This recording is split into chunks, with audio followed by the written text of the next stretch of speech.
What's rocking? My bad. Floss mode. It's been a minute. Been a cool minute. I'm not gonna wait for a bunch of people to come into the lives and all that shit. I'm gonna get right to it. Um, you know, I've been looking and paying attention and watching, scoping. You know what I'm saying on the youth of today.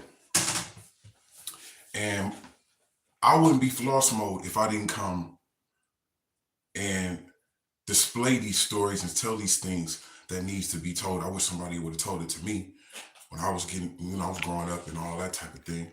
Um, my topic of today is jail, going to jail, being locked up. My first time ever being locked up. You know what I'm saying? I only been locked up one time in my whole entire life. You know what I'm saying? And I got busted with some I got busted for some real shit. You feel me? But the experience of it when I was in there, it was amazing. You know what I'm saying? It couldn't be nothing but God that that led me through all of that. Um, it was like I knew I was gonna get out because I wasn't a career criminal.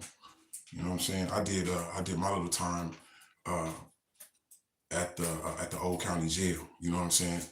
Not the Twin Towers, the old county. They should have been tore that shit down 10, 15 years ago. You know what I mean? But I knew I was gonna get out. But it was like God had whisked me through there. Like, okay, you've been going kind of hard, Floss. Uh, are you sure this is what you want? You sure this is the place that you want to be at? You dig what I'm talking about? And it's not. I'm gonna tell you, jail ain't the spot, y'all. Jail is not the spot. You see people running around acting like they tough and they hard, like it can't happen to them, and making it seem like, you know what I'm saying, that's the life and all that. I'm gonna tell you right from the jump off the top, jail is not the spot.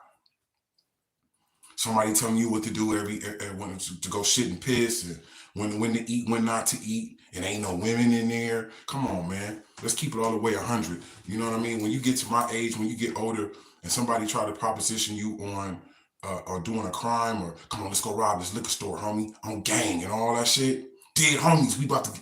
Man, let me tell you something. I seen the hardest of the hardest. The people that you thought that was the hardest niggas running around. You be in themselves, and you be hearing niggas in there whimpering and crying. You feel what I'm saying? Nowadays, when somebody try to offer you to go do a crime with them, look at them differently. Like you trying to put a motherfucker in jail. That's basically what it is. I'm just keeping it 100. You know what I'm saying? I could recall, I smoke big weed. I remember being locked up, and the dude was I was in K10, keep away. You know what I'm saying? Not no PC, but keep away. You know, I am from Los Angeles of the group Himalayas, you know what I'm saying, out of LA. So it was like when I got in there, everybody knew who I was. You know what I'm saying? And the homie was like, hey, Floss. He was like, hey, Floss, hey, you want to smoke? I wanted to smoke bad as hell. I ain't smoked in about like 2 weeks the whole time I was in there. You know what I'm saying? That 2 weeks, the 2 weeks when I was in there for about a month or so. But that first 2 weeks, I wanted to smoke bad as hell. So finally, I was like, well, how they gonna, ain't they gonna smell it? He was like, don't worry about it, cuz I got it all taken care of. First of all, when you first get in there, niggas asking you where you from. Where you from, homie? Blood and you Crippin', where you from? You know what I'm saying? Because it ain't about no blood and Crip up in here. You know what I mean? They need as many soldiers as they can, because when the shit kick off with the essays, you know what I'm saying? It don't matter if you blood and Crip. I'm like, how come we can't do this on the outside? How come we can't get together on the outside like this? How come when we inside, everybody's getting along, they don't care where you from? So back to the weed shit, I'm like, ain't they gonna smell it? Homie broke out a sock and with some old soap in it. He was like, when you hit this, beat this on the bars. I beat the shit on the bars, it was smelling like potpourri. I'm like, first of all, we in jail off the top. How we gonna light it? Don't worry about it, cuz I got it all taken care of. He had took a piece of toilet paper and went up to the light socket and made it spark. It had that toilet paper right next to it, and the shit caught on fire and fell to the ground, and he lit it. I was like, what the hell? I'm telling you though, it was amazing the whole time I was up in there, because I got to see some shit that I didn't think I was gonna actually see. But it's a cold thing up in here. You know what I mean? For all you youngsters out there that want gang and hey bitch, what up? And all that shit, I'm telling you, jail ain't the spot. You know what I mean? It's people up there getting raped. Basically, when you go into jail, only time that type of stuff is happening is because you putting yourself around some people that you're not supposed to be around. You know what I mean? Or you go up in there with the tough shit. You know what I mean? Let me tell you something about jail. It's always somebody tougher than you. There's always somebody more swole than you. It's always somebody that the shit that you ain't gonna do, they willing to do. You feel me? All that going up in there, accepting shit. They was asking me first of all, when I went up in there, the nigga was like, I seen the dude up in the cell. It was like, it had to be like 10 sheriffs up in there. You know what I'm saying? And so while they was trying to get him to come out of the cell, he was out there talking crazy to the police, talking crazy. So where I was just looking like, I can't believe this shit. So after the police left, he come over to me. First of all, like old school LA shit, gang membership. Nigga had his hair like a little girl, had the little balls and shit in his hair, the little balls that we doing the little girl's hair with, gang banged out, tattoos all over his face and everything. He like, hey cuz, hey my nigga, I know you, homie. He like, your name Floss Mode, huh? I was like, I don't know what you're talking about, my G. So then he looked like and walked off. About 10 minutes later, he came back. He was like, hey, my G, my nigga, you Floss on the group Himalayas. I seen you, my nigga. I got your album right here in the thing. I was like, I don't know what you're talking about, my G. I don't know what you're talking about. I don't know you. That ain't me. He looked again like smashed off. Third time he come back. He like, my G, I don't care what you say. That's you. You just cut your hair down. So when he said that, I was to myself, I was like, damn, how this nigga know? How this nigga know? And then I was like, yeah, my nigga, it is me. He was like, cuz, I knew it, cuz. Cuz, I knew it was you, cuz.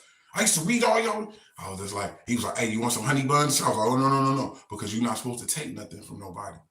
You think niggas is just gonna give you shit in jail? No, that don't happen like that. You know what I mean? I know a gang of dudes up in there that they feed you in the breakfast time. They feed you in the morning. I think they may feed you dinner or something. But that whole time from dinner till morning time, the next morning, that's like 8 hours, 7, 8, 9 hours. You know what I'm saying? Niggas be in there starving. You know what I'm saying? So when I was in there, I got my store. You know what I'm saying? I got my store because you ain't in trouble. Your family care about you. They gonna send you some paper. You know what I mean? So I got me from the store. I got me all my zooms and whams and all that shit.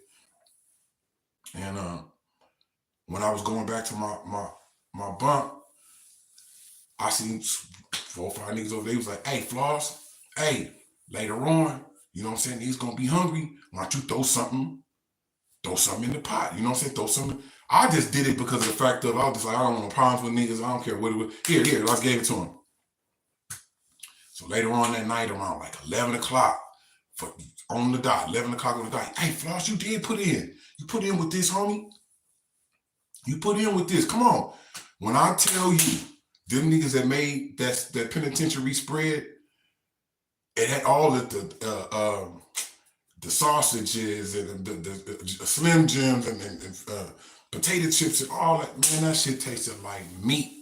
You feel me? I found myself eating that shit even when I got out of jail. Like, this shit was crazy, man. You know what I mean? The people that you'll meet in there, you'll meet career criminals. You'll meet people that's up to shit. You meet people that's about their business that's trying to get out. You know what I'm saying? They realize where they fucked up at and they trying to get out and go do something positive and do something better over a business. You feel what I'm saying? And I had a partner up in there. And I remember one time we was sitting there playing some cards or something, and he was like, you know what, Floss? Rest of these motherfuckers ain't getting out of here, man. This they life. This is what they love. This is what they want to do. But you got an opportunity to go do something. You know what I'm saying? You got an opportunity to get out and really go do something for yourself and do something, man, and make a nigga proud. He was like, Floss, I'm gonna go keep it 100. I'm gonna keep it 100 with you. If I see you back up in here, I'm going to stab you. And so I turned around and looked at him like, you know what I'm saying? And he meant it. He was serious. Then after he said that, he was like, all right, my nigga, you want to hit? He goes, swoop him. Come on, we about to go smoke him. It's on some cool shit. But it was like, I never forgot that. Like when somebody give you that type of love, like nigga, this you go do this, go do that. Or if you ain't gonna do that, if I see you back up in here, I'm going to stab. I just seen them stab people for honey buns and toothpaste and all kinds of shit. You know what I'm saying? To say that, to say this, not to preach or nothing like that, but to teach. I wish somebody would have told me this before I got locked up. You know what I mean? I only got locked up one time. That's all I needed to see. You know what I'm saying? I was locked up with ODB. I was locked up with Henry Tillman, the fighter. Who else? It was a bunch of people up in there locked up. A dude from Bone Thugs and Harmony, Flesh and Bone. You know what I mean? To tell you youngsters out there, you know, it might sound like they trying to drill that shit, talk about go to school. Your parents talk about go to school and go do something that you're supposed to go do. That's what you're supposed to go do. I'm telling you, I was a hard head. Coming from an ex-knucklehead, being bad, class clown, all that, but still in all, you know, I didn't listen. I was hard-headed. Sometimes you have to learn your lessons on your own. Nobody can tell you. But I'm here to tell you, if anybody get a hold to this and they looking at this or whatever, I'm just gonna tell y'all, if you ain't never been locked up in the system and you ain't never, you know, been to jail or nothing, you think this shit is a game, it's not a game. It's not jail. It's not the spot. All that gang, hey bitch, what up? And see them on that block, run it up, shoot it up, and all that shit. That shit will equal you'll get them football number years and be up in there crying, wishing that you'd have seen your kids and your mama. You be locked up in jail, your mama died, and they won't let you out to the funeral. It'd be all kinds of shit going on up in jail. So I'm just speaking a positive word to you youngsters out there. Don't think that you know it all. Don't wait till you get behind themselves and have to start shedding a tear and crying and can't see your family and smoke the way you want to. They smoking up in there. They is smoking up in there. But guess how they getting it up in there? Through a motherfucker ass. They sticking it in their ass and then getting it in jail. And then niggas go, this the shit. Yeah, I know it is. It came right out of his ass. You feel me? So keep it 100. Keep it 1,000. Y'all get it right, get it tight. Love your mama, get close to your mama, get close to your kids. You feel what I'm saying? Do something in your life. We ain't on this earth this long. You know what I mean? And you can't get these years back. All right, Young Floss Mode, telling y'all what it is. Square biz. If you ain't got nobody around to tell you, or you tired of listening to the people that's telling you this shit, well, it's gonna come around in full circle. Because if you're looking at this, I'm gonna tell you, if you got some sense, you're gonna listen to it. You feel me? West Side.